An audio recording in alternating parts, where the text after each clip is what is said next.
पिछड़ा आयोग अध्यक्ष और खनिज निगम आयोग अध्यक्ष में मची जुबानी जंग, जमकर बरसे श्री प्रदीप जायसवाल।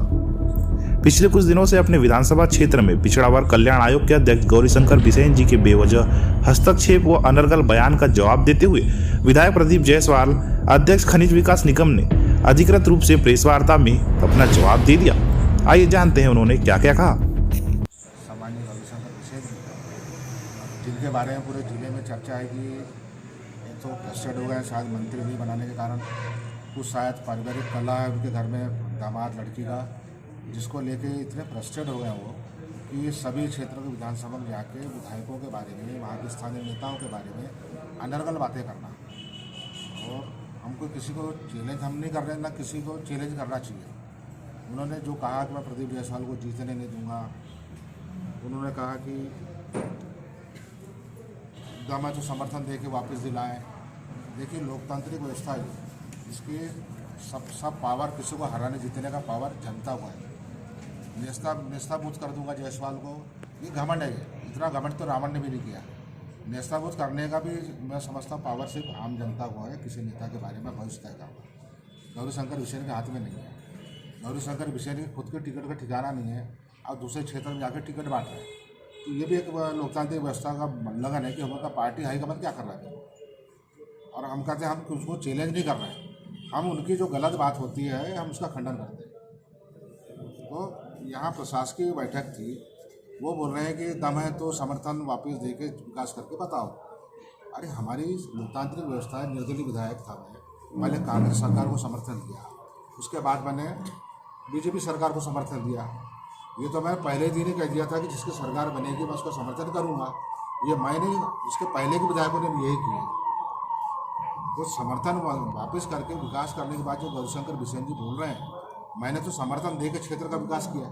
तुम तो सरकार में रहे, 15 साल मंत्री रहे, सरकार में मंत्री रह के कोई काम नहीं करा पाए तुमसे। आज तुम्हारी सरकार आज 4 साल से विधायक हो, 4 साल में बता दो एक आध पुल स्वीकृत कराया क्या बालाघाट में आपने, है ना? एक पुल स्वीकृत नहीं कराया। नल जल योजना में मात्र 5 मिनट पानी मिलता 12 लोगों को शहर में। 100 करोड़ की योजना 10 साल से चल रही है। आपने कौन सी सड़क बना ली, चलो बता दो।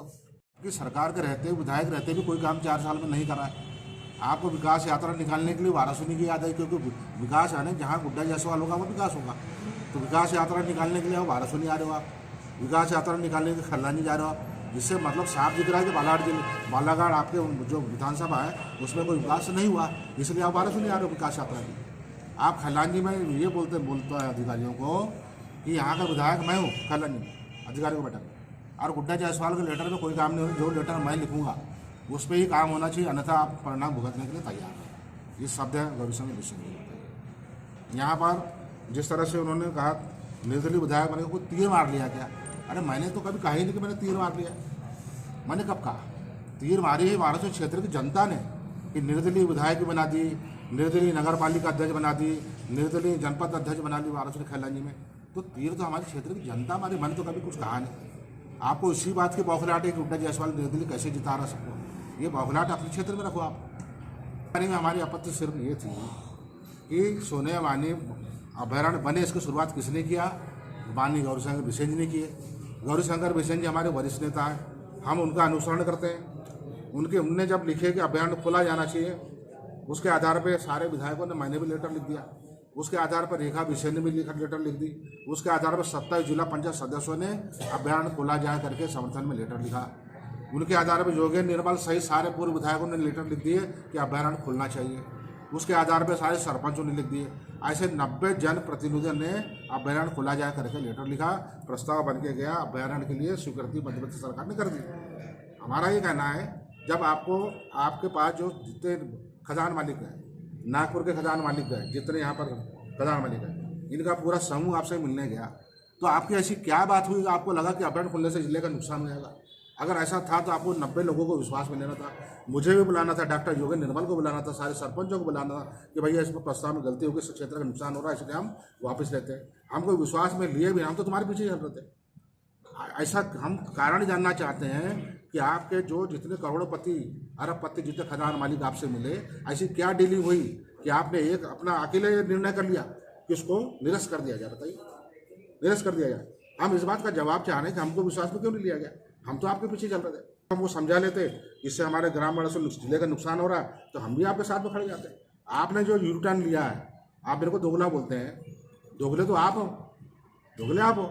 हमारा कहना है कि 90 लोगों को पूछा क्यों नहीं गया, जब आपने अपना परिवर्तन किया, अपना निर्णय में परिवर्तन किया, तो आपको हमको पूरे 90 लोगों को बताना था, अपनी पत्नी को भी बताना था कि भैया बेराम को मार दिया। भैया बताओ, आपकी सरकार बैठी है, थाने में रिपोर्ट डाले आपने, मैं क्यों मारूंगा भाई? मैंने तो किसी को गाली नहीं, आपने तो माँ बहन की गाली बके हो, RTO को, हमने तो किसी को गाली नहीं बके था। और किसी ब्राह्मण को हमने गाली बके हैं तो लोकतंत्र में ऐसी कोई व्यवस्था नहीं है, तो ब्राह्मण करके हम कुछ नहीं बोल सकते। उसका मर्यादा, उसका चरित्र, उसका व्यवहार भी मर्यादा, उसका ब्राह्मण जैसा होना चाहिए। आज राजेश पाठक की बात कर रहे हो, सम्मान्य नेता, आपके लिए सम्मान्य हो सकता हो, लेकिन सारे अवैध घाट में रेत की निकासी करवा रहे हो, तो चोरी कर रहे हो, खुद चोरी कर रहे हो। और वहाँ हमारा सरपंच ट्रैक्टर लगाता तो उसको 379 केस बनाते हो। हमारा कोई प्रधानमंत्री आवास वाला को जाकर थोड़ा सा एक ट्रैक्टर लगा देता है, बैलगाड़ी लगा देता है, उसके बाद 379 लगाते हो। हमारे सरपंचों को पकड़ोगे, गांव की जनता को परेशान करोगे, तो निश्चित रूप से गुड्डा जायसवाल की गाली खाओगे, डांट खाओगे। इसमें क्या गलत है? यही राजेश पाठक ने बैलगाड़ी बंद करा दिया था, मैंने कलेक्टर से बात करके बैलगाड़ी चालू करा।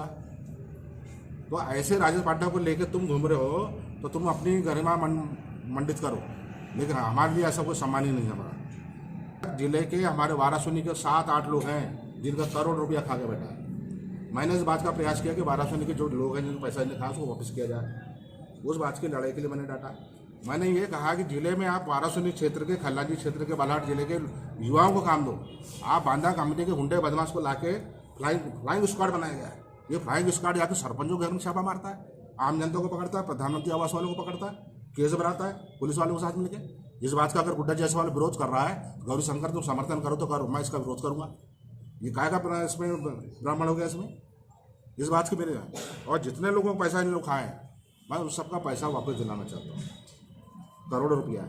और आने वाले समय पर भी करोड़, कम से कम 50 लोग का पैसा पार्टनरशिप के नाम पर इन्हें लिया है पाठक ने, और किसी का पैसा वापस करेंगे नहीं। ये बहुत बड़ा आने वाले समय में, अभी जैसे घोटाला हुआ लांजी का, ये बहुत बड़ा घोटाला सामने आएगा। और ऐसे चोरों को लेकर तुम साथ में घूम रहे हो, हाँ, महिमा मंडित कर रहे हो उनको। ये राजेश पाठक, बांदा कंपनी यहाँ के नेताओं को आपस में लड़ाकर राज करना चाहती है, जैसे अंग्रेज आए थे ना, अंग्रेजों कंपनी, ऐसा। लेकिन हम ऐसा नहीं होने देंगे। तुम्हारे पाठक भी हमारे क्षेत्र की जनता के लिए कभी नहीं हो सकता। समाज सेवी का समाज सेवी, जो जितना बड़ा डाकू रहता है वो उतना बड़ा समाज सेवी, धार्मिक बनने का प्रयास करता है। वारासुनी क्षेत्र में 2 बार कोरोना की लहर चली, पूरे जिले में कोरोना की लहर चली। हम 1 रुपये नहीं जानते राजेश पाठक का, 1 रुपये ना नकदी जानते हैं, ना 1 रुपये का अनाज जानते हैं, ना हम एक वाशिंग मशीन जानते हैं। क्या कि समाज सेवी सिर्फ इनके साथ मिलके ढकोसलापन कर रहे हैं और अपने आप को धार्मिक बन रहे हैं। पैसा कहाँ देते हैं? वो पैसा वहाँ ही देते हैं जहाँ इनकी फोटो लगती है, जहाँ हाथ चढ़ाया जाता है। अन्यथा किसी गरीब के लिए मदद नहीं करते। सारे सरपंचों को परेशान किया जा रहा है, गांव की जनता को परेशान किया जा रहा है, सबकी सड़कें खराब हो रही है। हम कलेक्टर ये नहीं कहते कि रेत का कोई वो है, आप सरकार के साथ मिलकर काम कर रहे हो, लेकिन आपकी जो जवाबदारी उसको भी पूरा करो। अन्यथा हम गुड्डा जायसवाल जैसे नेता आपको कभी पसंद नहीं करेंगे।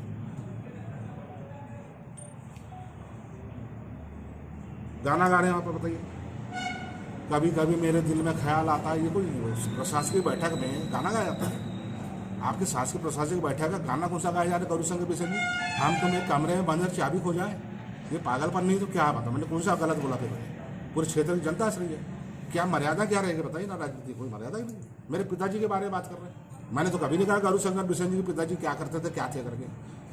मेरे पिताजी वो थे, गौरी शंकर बिसेन रेखा भी से सड़क पर खड़ा रहते थे गर्रा में। मेरे पिताजी निकलते तो मेरे पिताजी उनको दोनों को, पति पत्नी को सामने बैठाते थे और खुद गाड़ी में पीछे बैठते थे, उनको बालाघाट छोड़ते थे। वो मेरे अमृतलाल जायसवाल पिताजी मेरे। ये क्या बात करेगा गौरी शंकर बिसेन मेरे पिताजी के बारे में? कोई मर्यादा होना चाहिए।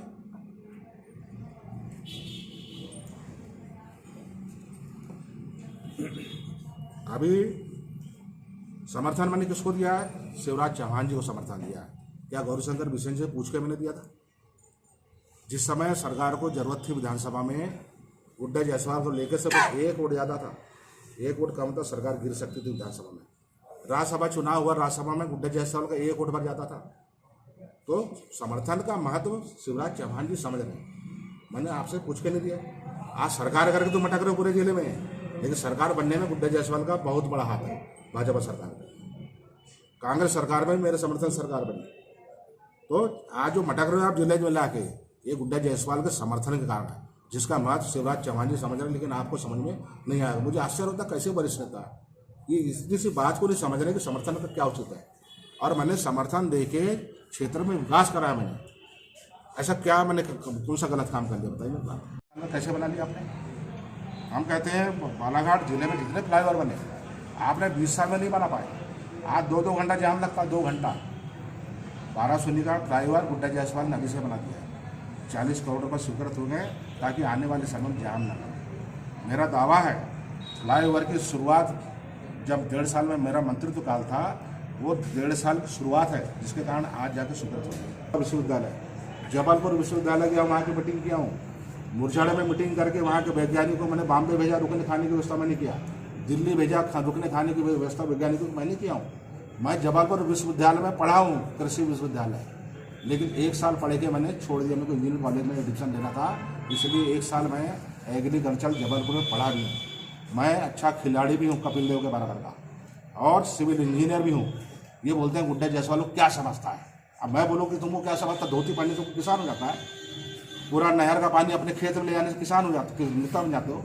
अरे गुड्डा जायसवाल वाराणसी के खल्लान जी के अंतिम टेल तक लोगों के पानी की चिंता करता है। किसानों को क्या आवश्यकता पड़ती है गुड्डा जायसवाल को समझता है। लेकिन तुमने क्या किया, किसान के नाम पर अपने खेत में पानी ले आ रहे हो। खल्लान जी को पूरा सूखा पड़ता है गौरीशंकर बिसेन के कारण। आज किसान होने का फायदा क्या उठा रहे हो? सरकारी योजनाओं को, जितना आम की फसल, आम का बगीचा, इनका चिन्नौर का बगीचा, ये कहाँ से सारी सरकारी योजनाएं, ट्रैक्टर आएगा तो इनके खेत में जाएगा, बीज आएगा तो इनके खेत में जाएगा, पानी आएगा तो इनके खेत में आएगा। काय के किसान हो तो? अरे किसान हुआ जो दुनिया के किसानों की चिंता करे, जो गुड्डा जायसवाल करता है कि भैया आपके प्रयासों से GIT हो गया, जिले का नाम रोशन हो गया। तब गौरीशंकर विषय ने दबाव डाल, जब पेपर में पढ़ा गुड्डा जायसवाल का नाम आ गया, वैज्ञानिकों के साथ फोटो छप गई। दूसरे दिन गौरीशंकर विषय ने दबाव डाल के वैज्ञानिक को अपने घर में बुलाया। कहाँ से कोई ABCD नहीं मालूम GIT के? और नहीं तो हम ये कहते हैं 15 साल मंत्री रहा, मंत्री 15 साल में एक भी फ्लाईओवर नहीं बनना तो छोड़ो, स्वीकृत नहीं हुआ। ये हम नहीं है, हमारे भी सड़कों जैसा तुम्हारे सड़कें नहीं है। ये विकास देखे बौखला है, इसलिए अनर्गल बातें करते हैं मेरे बारे में। प्रशासनिक बैठक में बताओ गाना गाते हैं, हम तो कमरे में बंद चाबी खुजा। जिला योजना समिति की बैठक हुई अभी, मैं तो पहली बार देख रहा हूँ कि सामान्य मोदी जी हमारे प्रधानमंत्री है, वो भी इतनी ड्रेस नहीं बदलते थे। गौरीशंकर बिसेन 1 घंटे की बैठक में 3 बार ड्रेस बदलने का कहा, 1 घंटे की बैठक में। एक बार गए तो पहले ट्रैक सूट पहन के आ गए, 10 मिनट बाद फिर बाहर निकल कर मीटिंग छोड़ के सूट पहन के आ गए, ट्रिपल सूट 3 पीस। 10 मिनट बैठे फिर बाहर चले गए, फिर 10 मिनट बाद फिर आए तो सफ़ेद शर्ट और पैंट पहन के आ गए। ये पहली बार देख रहा हूँ, ऐसा नहीं था एक मीटिंग में 3-3 बार ड्रेस बदलता है।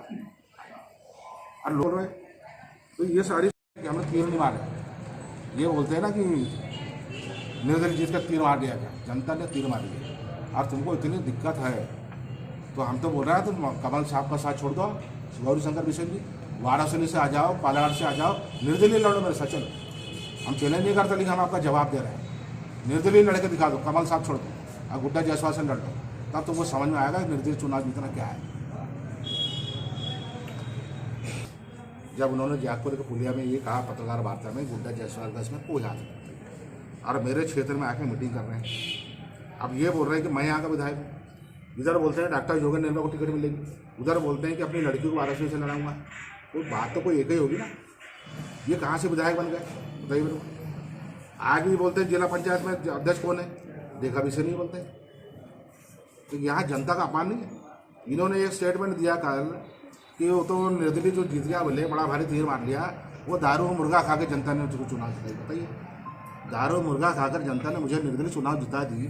ये गुड्डा जायसवाल का अपमान नहीं है, ये वाराणसी खल्लानी क्षेत्र की जनता का अपमान कर देगा गौरीशंकर बिसेन। और मैं तो बोलता हूँ ना, मुर्गा दारू पी के, मुर्गा दारू खा के वाराणसी खल्लानी नहीं, कोई क्षेत्र की जनता अपना वोट नहीं देती। ये लोकतंत्र का अपमान कर रहे हैं और क्षेत्र की जितने वोटर हैं, क्षेत्र की जनता का अपमान किया गौरीशंकर बिसेन। अब हमको पूरी सहानुभूति गौरीशंकर बिसेन जी से है कि वो परिवार में परेशान है, मंत्री ने बना उससे परेशान है, आगे टिकट मिलेगी कि नहीं मिलेगी उससे परेशान है, और सबसे बड़ी परेशानी इनकी ये है कि गुड्डा जायसवाल कहीं बीजेपी में ना जाए। अब बीजेपी में आएगा तो फिर मेरा क्या होगा, मेरी लड़की का क्या होगा।